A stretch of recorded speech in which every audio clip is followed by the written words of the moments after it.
በአሜሪካና በኢራን መካከል ያለው ቀጥተኛ ወታደራዊ ፍጥጫ ወደ ከረረ ቀውስነት በተቀየረበት በአሁኑ ወቅት የሆርሙዝ የባህር ወሽመጥ የዓለም አቀፍ ደህንነትና የኢኮኖሚ ዋስትና መለኪያ ሆኗል። ይህ እጅግ ስትራቴጂካዊ የሆነ የውሃ መስመር የዓለም የነዳጅና የፈሳሽ ተፈጥሯዊ ጋዝ አቅርቦት 1/5 የሚያልፍበት በመሆኑ በቦታው ላይ የሚደረግ ማንኛውም ወታደራዊ እንቅስቃሴ በዓለም ዙሪያ ከፍተኛ ኢኮኖሚ ጫናን የመፍጠር አቅም እንዳለው ይገለጻል። ከቀናት ወዲህ ደግሞ አሜሪካና ኢራን እርስ በርስ እያካሄዱት ያለው ከባድ የሚሳኤልና የድሮን ጥቃት ውጥረቱን ወደ አዲስና አደገኛ ምዕራፍ አሸጋግሮታል። በዚህ የታሪክ አጋጣሚ በዓለም ላይ የግዙፍ ኢኮኖሚ ባለቤት ከሆኑት ቀዳሚ ሀገራት መካከል የምትመደበውና የፖለቲካ ሚዛኑን የማስጠበቅ ከፍተኛ አቅም እንዳላት የሚነገርላት ቻይና እንዲሁም የአውሮፓ ሶስቱ ሀያላን ሀገራት ማለትም እንግሊዝ፣ ፈረንሳይና ጀርመን በጉዳዩ ላይ ያሳዩት አቋም አዲስ ጂኦፖለቲካዊ ክስተት ተደርጎ የሚወሰድ ሆኗል። በዛሬው ዕለት ቻይና በሆርሙዝ ባህር ወሽመጥ በኩል ነፃ፣ ግልጽና ደህንነቱ የተጠበቀ የባህር ላይ ጉዞ እንዲኖር በድጋሜ ጥሪ ማቅረቧ ተሰምቷል። በሌላ በኩል ደግሞ ኢስሪ በመባል የሚታወቁት ሶስቱ የአውሮፓ ሀያላን ሀገራት የኢራንን በንግድ መርከቦች ላይ ያነጣጠረ ጥቃት በጽኑ ማውገዛቸው በወቅታዊው ቀውስ ላይ አዲስ የዲፕሎማሲ ሚዛን ፈጥሯል። በዕለቱ የዓለም አቀፍ ትንታኔ ዝግጅታችንም ከዚህ የቻይና ድንገተኛ ጥሪ በስተጀርባ ያለውን ሚስጥር፣ ከኢራን ጋር ያላትን የቆየ ጥልቅ የሁለትዮሽ ግንኙነት፣ ኢራንና ኦማን በሆርሙዝ የባህር ወሽመጥ ላይ ያላቸውን አቋም፣ ሶስቱ የአውሮፓ ሀያላን ሀገራት ያሰሙትን ስጋትና ውግዘት እንዲሁም ዓለም አቀፍ ተዋናዮች የራሳቸውን ብሔራዊ ጥቅሞች ለማስከበር እንዴት እየተንቀሳቀሱ እንደሆነ እንመለከታለን። ከዓለም አቀፍ የትንታኔ ዘገባ ዝግጅቱ ጋር ታሪኩ ጋሹ ነኝ። አብራችሁን ቆዩ። አስደሳች ዜና ለውድ ደንበኞቻችንና ለቤት ፈላጊዎች በመሃል መገናኛ ዲያስፖራ አደባባይ አጠገብ የጫካ ፕሮጀክት እይታ ያለው ዘመናዊ አፓርትመንት በ40/60 አከፋፈል ከስቱዲዮ እስከ ባለ 3 መኝታ ቤቶችን ለተወሰነ ጊዜ ብቻ በሚቆይ ልዩ ቅናሽ አቅርበንልዎታል። ስቱዲዮ በ2.7 ሚሊዮን ብር ጠቅላላ ዋጋ፣ ባለ 1 መኝታ በ4.4 ሚሊዮን ብር ጠቅላላ ዋጋ፣ ባለ 2 መኝታ በ6.7 ሚሊዮን ብር ጠቅላላ ዋጋ፣ ባለ 3 መኝታ በ8.3 ሚሊዮን ብር ጠቅላላ ዋጋ የግሎ ያድርጉ። ምን ይሄ ብቻ! የዲፕሎማት መንደር በሆነችው በሳር ቤት አደባባይ የ30% ቅናሽ የተደረገባቸውን አፓርትመንት ቤቶች ከባለ 1 እስከ ባለ 3 መኝታ ቤቶችን በመሸጥ ላይ እንገኛለን። ልብ ይበሉ፣ ይህ ልዩ ቅናሽ ለተወሰኑ ቀናቶች ብቻ የሚቆይ በመሆኑ ፈጥነው ይመዝገቡ። ለበለጠ መረጃ በ0908882208 ወይም በ0969699373 ይደውሉልን። ቴምር ሪል ስቴት። የአሁኑ የአሜሪካና የኢራን ከባድ ግጭት ከፍተኛ ቁጥር ያላቸው ስትራቴጂካዊና ወታደራዊ ጥቅም ያላቸው ኢላማዎችን በሚሳይልና በድሮን ጥቃቶች በማውደም የታጀበ ሆኗል። ከዚህ አልፎም የዓለም አቀፍ የንግድ መርከቦች መተላለፊያ መስመር የነበረው የሆርሙዝ የባህር ወሽመጥ እንቅስቃሴም አደጋ ላይ ወድቋል። በዚህና በሌሎች በርካታ ምክንያቶችም ባለፈው ሰኔ ወር ላይ በፓኪስታን አደራዳሪነት የተደረሰው ጊዜያዊ የተኩስ አቁምና የመግባቢያ ስምምነት በአሁኑ ወቅት ሙሉ በሙሉ ፈርሷል። የዚህ ስምምነት አንቀጽ 5 ኢራን ለ60 ቀናት ያህል ያለምንም ክፍያ የንግድ መርከቦችን ደህንነት እንድታስጠብቅ የሚደነግግ ቢሆንም በተግባር ግን የውጥረቱ መባባስ ስምምነቱን ሙሉ በሙሉ አክስሞታል። በባህር ወሽመጡ አካባቢ በመርከቦች ላይ ተሰንዝረዋል የተባሉ ጥቃቶችን ተከትሎ የአሜሪካው ፕሬዝደንት ዶናልድ ትራምፕ ይህ ስምምነት ማክተሙን በይፋ ካወጁ በኋላ ሁለቱም ወገኖች በሆርሙዝ ባህር ወሽመጥ አካባቢና በተለያዩ የጎረቤት ሀገራት ላይ ከባድ ወታደራዊ እርምጃዎችን እየወሰዱ ይገኛሉ።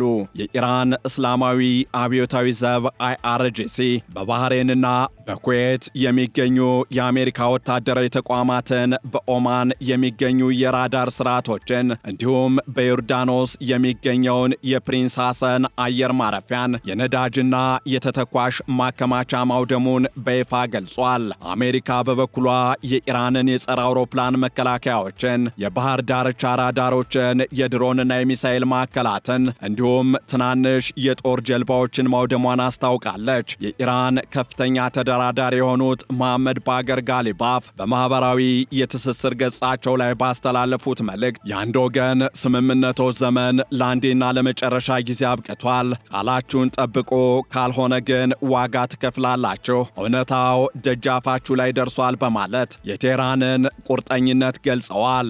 ይህ በእንዲህ እንዳለ የዓለም የነዳጅ ዋጋ በአንድ ቀን ውስጥ ብቻ ከ3 እስከ 4 በመቶ ጭማሪ ያሳየ ሲሆን ይህም በዓለም ዙሪያ አዲስ የዋጋ ግሽበትን ቀስቅሷል። የግብይት ሁኔታ ተንታኞች እንደሚሉት ከሆነ ነጋዴዎች አሁን ባለው ሁኔታ መጥፎውን ነገር ለመገመት ተገደዋል። በሌላ በኩል የተባበሩት መንግስታት ድርጅት ዋና ጸሐፊ አንቶኒዮ ጉተሬዝ ወደ ሙሉ ጦርነት መመለስ እጅግ አስከፊና ሊጠገን የማይችል መዘዝ ይኖረዋል በማለት ያላቸውን ስጋት ሰሞኑ የገለጹ ቢሆንም ሁኔታዎች ግን ከድጥ ወደ ማጡ እየተሸጋገሩ ይመስላል። ከወዲያ ደግሞ የኢራን የውጭ ጉዳይ ሚኒስቴር የአሜሪካን ጥቃት በማውገዝ ላለፉት ወራት ሰላምን ለማስፈን የተደረገውን ጥረት ሁሉ ከንቱ አድርጎታል በማለት አሜሪካን ተጠያቂ አድርጓል።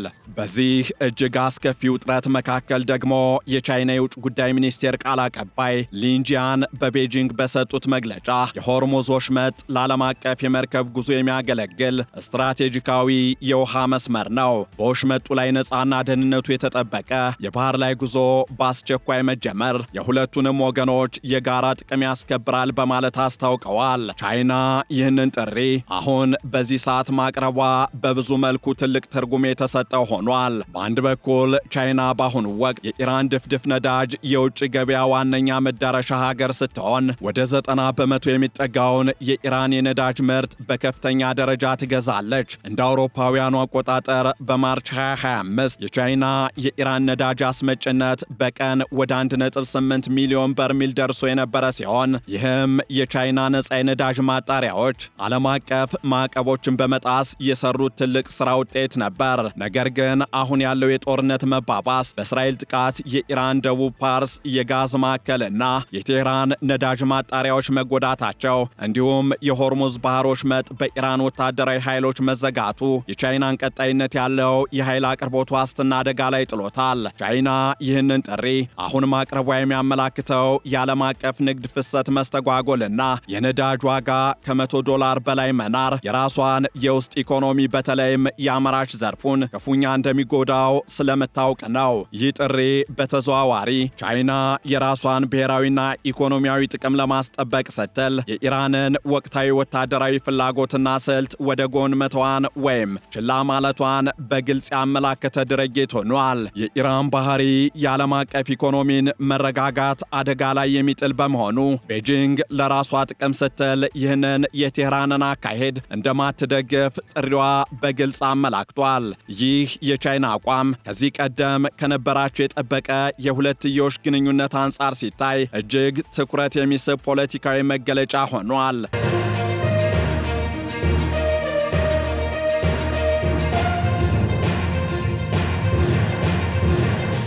ቻይናና ኢራን በአሜሪካ የሚጣሉ ማዕቀቦችን በመቋቋምና በምዕራባውያን የበላይነት ላይ ጠንካራ የጋራ አቋም ያላቸው ስትራቴጂካዊ አጋሮች ናቸው።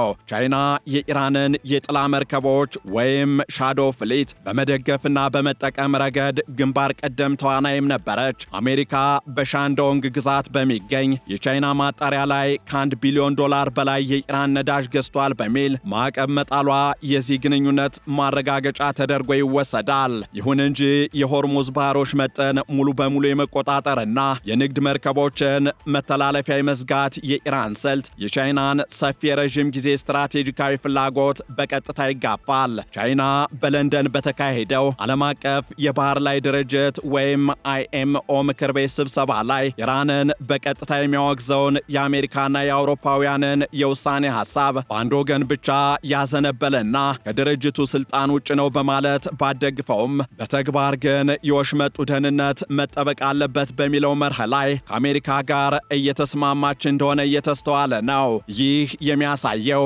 ቤጂንግ ለቴህራን የምታደርገው ድጋፍ የራሷ የንግድ መርከቦች በነጻነት የመንቀሳቀስ መብትና የዓለም አቀፍ ኢኮኖሚ መረጋጋት ጥያቄ ላይ ሲወድቅ ግን ገደብ እንዳለው ነው። ቻይና የራሷን ጥቅም ለማስከበር ስትል የኢራንን ስልታዊ ፍላጎቶች ችላ ማለቷ በሁለቱ ሀገራት መካከል ያለውን ግንኙነት ውስብስብ ውስብስብ ያደርገዋል። በሌላ በኩል ደግሞ በሆርሙዝ ወሽመጥ አስተዳደር ዙሪያ የኢራንና የኦማን መንግስታት ያላቸው አቋም ከፍተኛ ልዩነትና ፍጥጫ የታየበት እንደሆነ እየተገለጸ ይገኛል። ኢራን የባህር ወሽመጡን ሙሉ ሉዓላዊ ቁጥጥር በእጇ ለማድረግና በቦታው ለሚያልፉ ዓለም አቀፍ መርከቦች የግዴታ የትራንዚት ወይም የማለፊያ ክፍያ ወይም ታሪፍ ለመጫን ትፈልጋለች።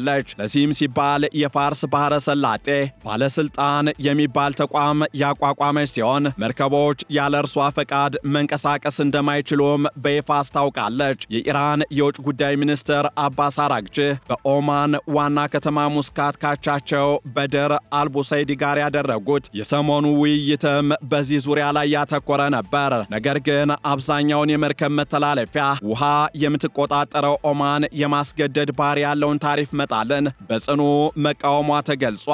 የኦማን ተወካይ ካሚስ ቢን መሐመድ አልሻማኪ በአይኤምኦ ስብሰባ ላይ እንደገለጹት በዓለም አቀፍ የባህር ላይ ሕግ መሰረት በሆርሙዝ ባህር ወሽመጥ ላይ የሚያልፉ መርከቦች የማለፍ መብት የተጠበቀ በመሆኑ ምንም አይነት የትራንዚት ክፍያ ሊጣልባቸው አይገባም ብለዋል። ኦማን በምትኩ በደቡብ ምስራቅ እስያ እንደሚገኘው የማላካ ወሽመጥ አይነት በበጎ ፈቃደኝነት ላይ የተመሰረተና የባህር ላይ ደህንነትን፣ የአካባቢ ጥበቃን እንዲሁም የአደጋ ጊዜ ዝግጁነትን የሚያጠናክር የጋራ አሰራር እንዲዘረጋ ትፈልጋለች። የኳታር የውጭ ጉዳይ ሚኒስቴር ቃል አቀባይ ማጅድ አልአንሳሪም ይህንን የኢራንን አካሄድ ሲኮንኑ ለኢራናውያን ዓለም አቀፍ የባህር ሕግን የሚቃረን ሉዓላዊነት መስጠት በማንኛውም ጊዜ ወሽመጡን ለሚቆጣጠሩ አክራሪ ኃይሎች ታጋች ለመሆን በፈቃደኝነት ከመስማማት አይለይም በማለት የኢራንን እቅድ አደገኝነት ገልጸዋል። ይህ በእንዲህ እንዳለ የአውሮፓ ሀገራትም የኢራንን የሆርሙዝ ወሽመጥ ቁጥጥርና የክፍያ እቅድ ፍጹም እንደማይቀበሉት ግልጽ አድርገዋል። በተለይም በዛሬው ዕለት የወጡ መረጃዎች እንደሚያሳዩት የእንግሊዝ፣ ፈረንሳይና ጀርመን ወይም ኢስሪ በመባል የሚታወቁት ሀገራት የውጭ ጉዳይ መስሪያ ቤቶችና የኢቬት ኩፐር መስሪያ ቤት በጋራ መግለጫቸው የኢራንን በሆርሙዝ ወሽመጥና በአካባቢው ሀገራት ማለትም በኳታር፣ ኩዌት፣ ባህሬንና ኦማን እንዲሁም ዮርዳኖስ ላይ የምታደርገውን ህገወጥና ደንታቢስ ጥቃት በጽኑ እንኮንናለን። የባህር ላይ ነጻነትና የሉዓላዊነት መከበር የዓለም አቀፍ ሕግ መሠረታዊ መርሆች ናቸው በማለት በጥብቅ ማውገዛቸው ተሰምቷል። የብሪታንያ ምክትል ጠቅላይ ሚኒስትር ዴቪድ ላሚ የግዴታ ታሪፍ መጣል ለዓለም አቀፍ ንግድ አስከፊ መዘዝ እንደሚያስከትል ያስጠነቀቁ ሲሆን አውሮፓውያን አንዳንድ የተለዩ የአሰሳ አገልግሎቶችን ክፍያዎች ሊታገሱ ቢችሉም ይህ ፍጹም የግዴታ መሆን እንደሌለበትና በተባበሩት መንግስታት የባህር ላይ ድርጅት ዕውቅና ሊኖረው እንደሚገባ ያምናሉ። ቻይናም በተመሳሳይ መልኩ የኢራንን የወደፊት የክፍያ የመሰብሰብና ወሽመጡን በብቸኝነት የመቆጣጠር ዕቅድ ትቃወማለች። ምክንያቱም ይህ አሰራር የቻይናን የንግድ መርከቦች ወጪ ስለሚጨምርና የእስያ አውሮፓ የአቅርቦት መስመሯን ስለሚያስተጓጉለው ነው። በመሆኑም ቻይናና አውሮፓውያን የኢራንን የወደፊት ዕቅድ በመቃወም ረገድ በተዘዋዋሪ በተመሳሳይ መስመር ላይ ይገኛሉ።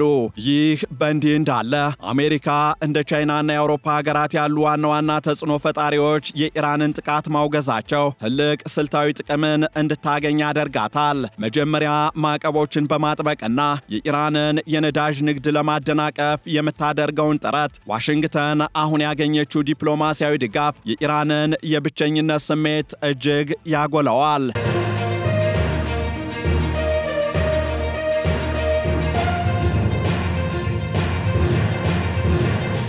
ፕሬዝደንት ዶናልድ ትራምፕ በኢራን ላይ የኃይል እርምጃ ለመውሰድና ተጨማሪ ወታደራዊ ጥቃቶችን ለመሰንዘር ዓለም አቀፍ ሕጋዊነትንና ሰፊ ድጋፍን የሚያገኙበት ዕድልም ይፈጠራል። በተለይም ቻይና የባህር ላይ ነጻነት እንዲከበር መጠየቋ አሜሪካ በሆርሙዝ ደቡባዊ መስመር በኩል መርከቦች በደህንነት እንዲጓዙ የምታደርገውን ጥረት ያጠናክረዋል። የአሜሪካ ማዕከላዊ እዝ ሴንትኮም ከግንቦት ወር ጀምሮ ከ800 በላይ የንግድ መርከቦችና 300 ሚሊዮን በርሜል ድፍድፍ ነዳጅ በደቡባዊ መስመር በኩል እንዲያልፉ ማድረጉን መግለጹ ዋሽንግተን የቀጠናው ጠባቂ በመሆን የምታገኘውን ስምና ዝና የበለጠ ያጠናክረዋል። የአሜሪካ ባለስልጣናት እንደሚሉት በቴህራን ውስጥ ያለው የውስጥ የኃይል ሽኩቻ ስምምነቶችን ለመተግበር እንቅፋት ሆኗል። አብዮታዊ ዘቡ ጦር IRGC አንዳንድ ክፍሎች ለዓለም አቀፍ ሕግ ደንታ እንደሌላቸው የሚናገሩ ሲሆን ሌሎች ደግሞ መተባበር ይፈልጋሉ።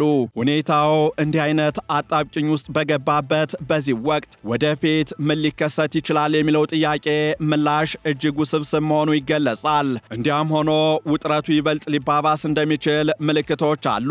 በተለይም የኢራን አዲሱ የበላይ መሪ ሙጅተባ ኻሜኔ ከሰሞኑ የአባታቸውን መገደል ለመበቀል ቃል መግባታቸውና ይህንን ተከትሎም ዶናልድ ትራምፕ 1000 ሚሳኤሎች በኢራን ላይ ተነጣጥረው እንደሚገኙና ሀገሪቱን ሙሉ በሙሉ እንደሚያጠፏት መግለጻቸው ውጥረቱን የበለጠ ከፍ አድርጎታል። በዚህም የነዳጅ ዋጋ መለዋወጥና የዓለም የምጣኔ ሀብት ሁኔታ ስጋት እንደቀጠለ ይገኛል። በኢራን መንግስትና በአብዮታዊ ዘብ ውስጥ ዓለም አቀፍ ሕግን ስለማክበርና ለማክበር የውስጥ የኃይል ትግል መኖሩን ዲፕሎማቶች መጠቆማቸው የቀጠናውን ከፍተኛ ስጋትና እርግጠኛ ለመሆን ያመላክታል። በአጠቃላይ የሆርሙዝ ባህር ወሽመጥ ቀውስ በአሜሪካና በኢራን መካከል የሚደረግ ወታደራዊ ፍጥጫ ብቻ ሳይሆን የዓለም አቀፍ ኃይላትን ጥቅም የሚያገናኝና የሚያጋጭ መድረክ ሆኖም እያገለገለ ይገኛል። ከዚህ አንጻር ቻይና ለራሷ የኢኮኖሚና የነዳጅ ዋስትና ስትል የባህር ላይ ነጻነት እንዲከበር ያቀረበችው አዲስ ጥሪ ከኢራን ጋር ያላትን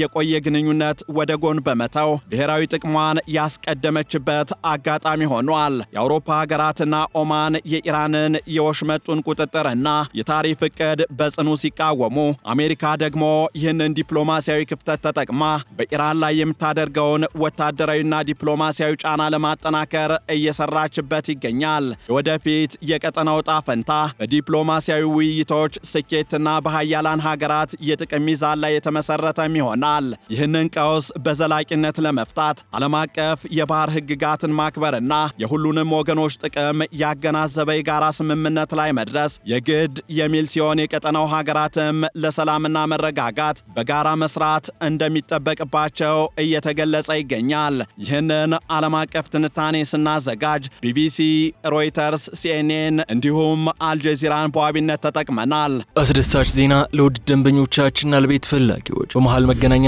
ዲያስፖራ አደባባይ አጠገብ የጫካ ፕሮጀክት እይታ ያለው ዘመናዊ አፓርትመንት በ40/60 አከፋፈል ከስቱዲዮ እስከ ባለ 3 መኝታ ቤቶችን ለተወሰነ ጊዜ ብቻ በሚቆይ ልዩ ቅናሽ አቅርበንልዎታል። ስቱዲዮ በ2.7 ሚሊዮን ብር ጠቅላላ ዋጋ፣ ባለ 1 መኝታ በ4.4 ሚሊዮን ብር ጠቅላላ ዋጋ፣ ባለ 2 መኝታ በ6.7 ሚሊዮን ብር ጠቅላላ ዋጋ፣ ባለ 3 መኝታ በ8.3 ሚሊዮን ብር ጠቅላላ ዋጋ የግሎ ያድርጉ። ምን ይሄ ብቻ! የዲፕሎማት መንደር በሆነችው በሳር ቤት አደባባይ የ30 በመቶ ቅናሽ የተደረገባቸውን አፓርትመንት ቤቶች ከባለ 1 እስከ ባለ 3 መኝታ ቤቶችን በመሸጥ ላይ እንገኛለን። ልብ ይበሉ፣ ይህ ልዩ ቅናሽ ለተወሰኑ ቀናቶች ብቻ የሚቆይ በመሆኑ ፈጥነው ይመዝገቡ። ለበለጠ መረጃ በ0908882208 ወይም በ0969699373 ይደውሉልን። ቴምር ሪል ስቴት